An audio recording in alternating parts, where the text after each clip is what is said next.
Bourdin & Co. Les acteurs de l'actualité sont sur RMC. Jean-Claude Mailly, bonjour. Bonjour. Merci d'être avec nous, secrétaire général de Force ouvrière. Alors, compromis historique, accord historique, vous y croyez encore ? Non, en tous les cas, historique, non. Je n'y crois pas, parce que ce que vous disiez tout à l'heure, où il n'y aura pas d'accord, ou s'il y a un accord, ce sera ce qu'on appelle des accords à minima. Donc, ça veut dire que ce sera pas en aucun cas de figure, selon moi, historique. Alors, demain et vendredi, deux dernières séances, deux dernières journées de négociations pour trouver justement un accord entre les syndicats et le patronat. Ce matin, est-ce que votre organisation syndicale, Force ouvrière, signera un accord ? Ce matin, en l'état actuel des choses. En l'état actuel des choses, non. Ce que j'ai indiqué depuis... il y a trop de divergences entre nos positions, celles que nous avons déposées à Force ouvrière, et ce que demande le patronat. Donc, c'est des mesures de flexibilité que nous considérons dangereuses, et pas suffisamment d'avancées en matière de ce qu'on appelle sécurité de l'emploi. Vous pourriez signer ? Ah, je le sens pas. Franchement, je le sens pas. Hein. Faudrait vraiment, comme je dis, un miracle, et comme je suis athée, j'y crois pas trop, quoi. Vous n'y croyez pas? Non. Donc pour vous, Force ouvrière, j'ai bien peur pour FO, oui. Pour Force ouvrière, pas de signature. In fine, on verra. Mais je le sens pas. Non. À combien? À 95%? Oui, je veux pas donner un chiffre, mais il y a trop de divergences à 2 jours de la fin pour. Ça fait quand même plusieurs mois qu'on travaille là-dessus. Hein. C'est pas trop de divergences pour trouver un accord. À vos yeux. À mes yeux, oui, bien sûr. La CGT non plus ne signera pas, d'après ce que j'ai compris. D'après ce qu'on a cru comprendre, oui. Oui. Si la CGT ne signe pas, si Force ouvrière ne signe pas, il peut quand même y avoir un accord? Oui, sur le plan juridique, sur le plan juridique, il y a 5 organisations qui négocient sur le plan syndical des salariés.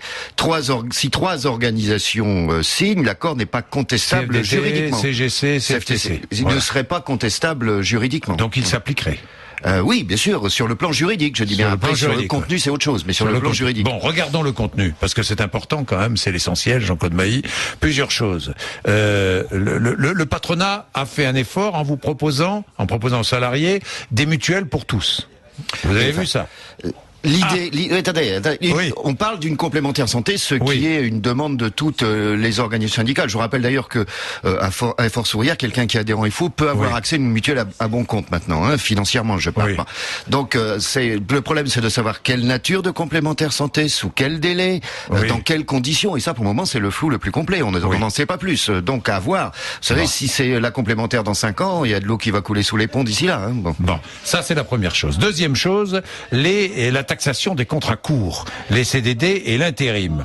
Alors, pour vous, c'est un impératif, et la principale pomme de discorde, vous voulez que ces contrats courts soient taxés pour qu'il y en ait moins, si j'ai bien compris. Oui, l'objectif, c'est pas de créer de l'emploi. L'objectif, c'est qu'il y ait moins de contrats précaires. Je rappelle que quand l'assurance chômage, plus de la moitié de l'indemnisation de l'assurance chômage, c'est la fin de contrat court. C'est-à-dire que ça coûte cher. C'est pas les salariés qui sont en cause, c'est le recours. Donc nous, on a proposé un système qui fait que, en moyenne, au-dessus de 20%, les cotisations sont plus fortes, en dessous de 20%, moins fort. Une espèce de bonus-malus qu'on peut faire varier selon la taille des entreprises.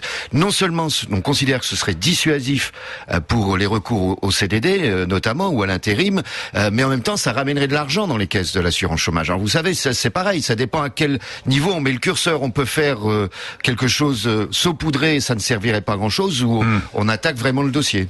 Bon, là aussi, là, la CFDT est sur le même terrain que vous, mais à une autre façon de concevoir les choses. Mais enfin, vous pouvez vous retrouver là, j'imagine, entre organisations. Qu'est-ce que le patronat acceptera in fine là-dessus? Voilà. Alors, le patronat pourrait accepter une taxation des contrats courts, mais des contrats de moins d'un mois. Vous avez vu ça? Hyper court. C'est sans doute l'avancée que va proposer le patronat. Ça ne vous suffit pas? Attendez, si c'est les petits CDD, ce qu'ils appellent les petits CDD, dont certains sont renouvelés d'ailleurs, c'est pas en nombre autant que ça, et puis ça veut dire qu'il va y avoir un effet de bascule sur l'intérim. C'est ça que ça signifie, parce que l'intérim serait pas concerné. Alors, donc voilà, il faut derrière ce que j'appelle un affichage. Il va falloir regarder précisément le contenu exact.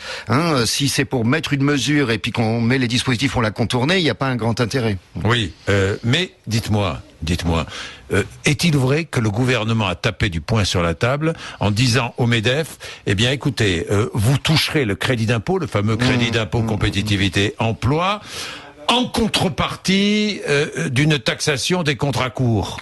Vous avez entendu parler de ça? Oui, j'ai entendu parler de ça, mais je ne peux pas certifier que l'information... Bon, c'est ce que la présidente du MEDEF dit. Bon, je ne pense pas que... elle n'est pas réputée pour mentir, donc je pense qu'elle ne doit pas avoir tort là-dessus. Mais moi, je ne suis pas informé directement de cette situation. Bon. La possibilité donnée à une entreprise de baisser les salaires et le temps de travail si l'activité baisse, ça me paraît logique, non? Ça vous paraît pas logique, mais ça c'est... Attendez, Jean-Claude Mailly ou pas? Oui, mais ça, c'est un des débats de fond depuis plusieurs mois. Oui. Depuis même la présidence Sarkozy. Oui, donc c'est pas nouveau. Bien sûr. C'est des accords de ce type. Quand il y a des difficultés, ça existe. Sauf que... Mais pourquoi ne pas les généraliser? Mais c'est pas une question de généralisation. C'est pas ça qui est en cause. C'est que si 10 salariés refusent pour des raisons X ou Y, aujourd'hui, ils sont obligés, les employeurs, de faire un plan de sauvegarde de l'emploi. Et des licenciements économiques avec tout ce qui, les garanties qu'amène un licenciement économique, même si c'est un licenciement. Et c'est ça qu'ils veulent faire sauter. Donc c'est une garantie importante dans le Code du travail. Mais vous êtes d'accord pour accepter? Si le carnet de commandes de l'entreprise n'est pas plein, on réduit les salaires et on réduit le temps de travail, au lieu de licencier. Mais Jean-Jacques pour Bourdin, sauver l'entreprise. C'est même pas, Jean-Jacques Bourdin, ça existe ce genre de situation aujourd'hui.